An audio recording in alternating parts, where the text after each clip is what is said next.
Hello, good day to all. Welcome again to Mhelbeth's table. Today, I'll bring you a very delicious recipe from Jamaica. I just want to thank a very good friend who introduced this recipe to me. Shout out to Izeda. Hi Izeda, how are you? And also, I want to thank my husband who always support me in getting my videos done. Okay, so let's start. First, this is the recipe that I'm going to cook today. It's an oxtail.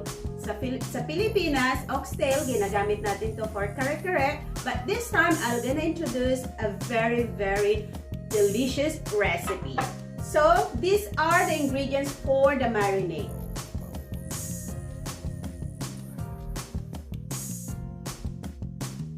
So here is the oxtail. I washed this with vinegar for half an hour. Then wash it 3 times. So para malinis na malinis siya. So let's start with the marinade. Onion powder.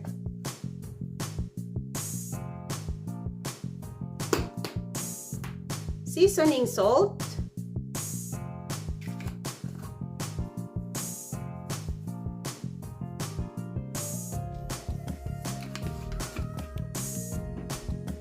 Garlic powder,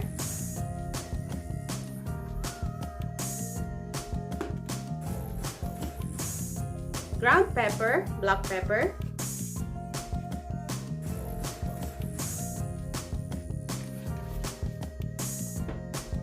dried thyme, all-purpose seasoning, paprika,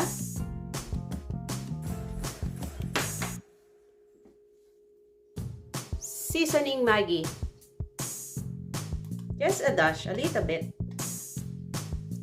and Worcestershire sauce.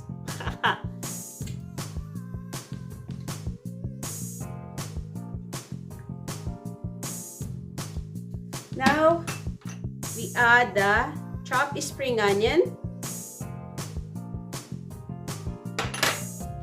1 chopped small tomato, about 2 tablespoons red bell pepper,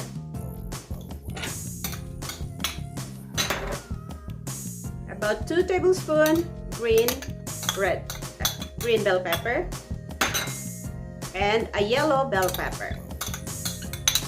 Let's mix up together and marinate this for at least 8 hours. Put it in the fridge and marinate for 8 hours. Ngayon, ito na po yung ating na-marinate kanina na oxtail.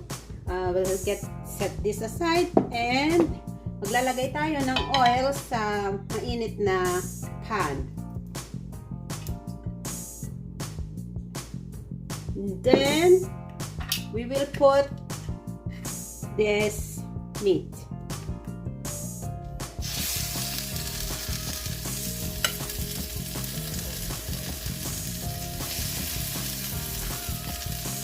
Iba-brown natin to both sides. Saka natin lalagyan ng sauce.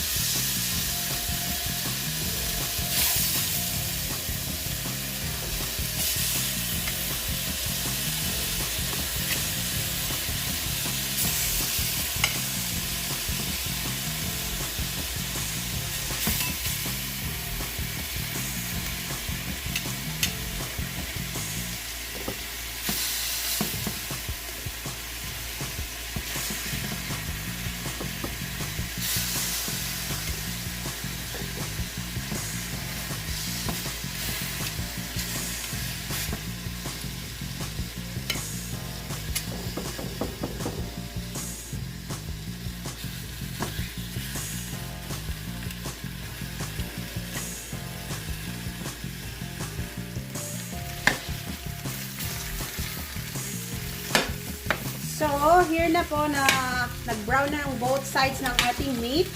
So, I'll just sprinkle some 1 teaspoon of brown sugar. Mix it, and then we're gonna set aside the meat.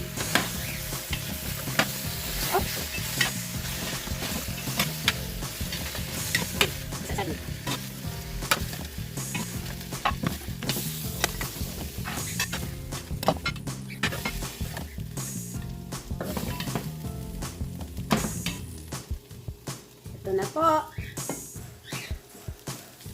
So, dito sa pinag-fryan natin ng meat, I'll just put a little bit of olive oil.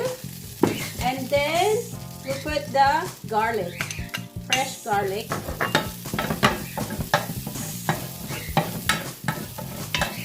And onion.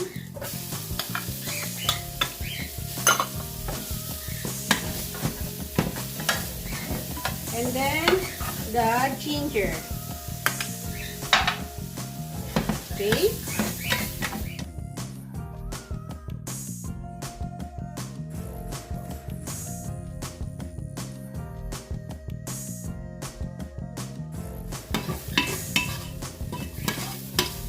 Then we're gonna put the marinade from the meat.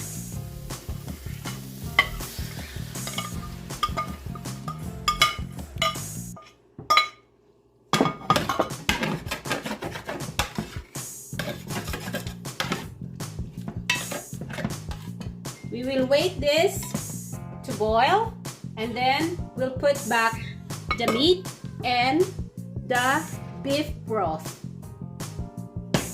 I'll cover it for a while and let it boil. Ayun, kumukulo na. So we're gonna put the meat. Put it back into the pan.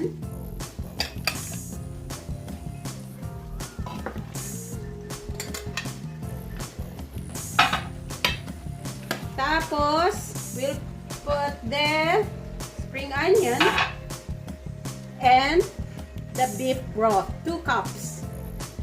But it depends on you po how much you can put. Then, boil this, simmer this for at least 3 hours. Just check once in a while hanggang lumambot ang karne.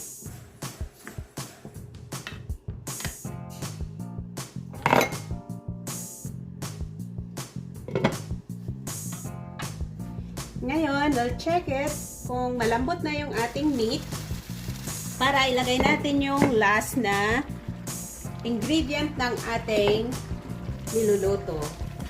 Okay, I think this is already soft. Wow, look at that. So, malambot na siya. So, we'll put the ketchup. I put some ketchup on for the flavor.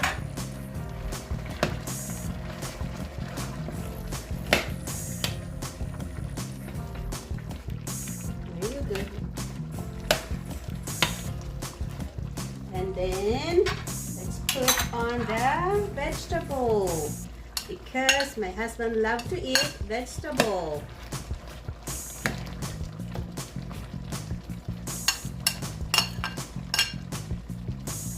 And the beans.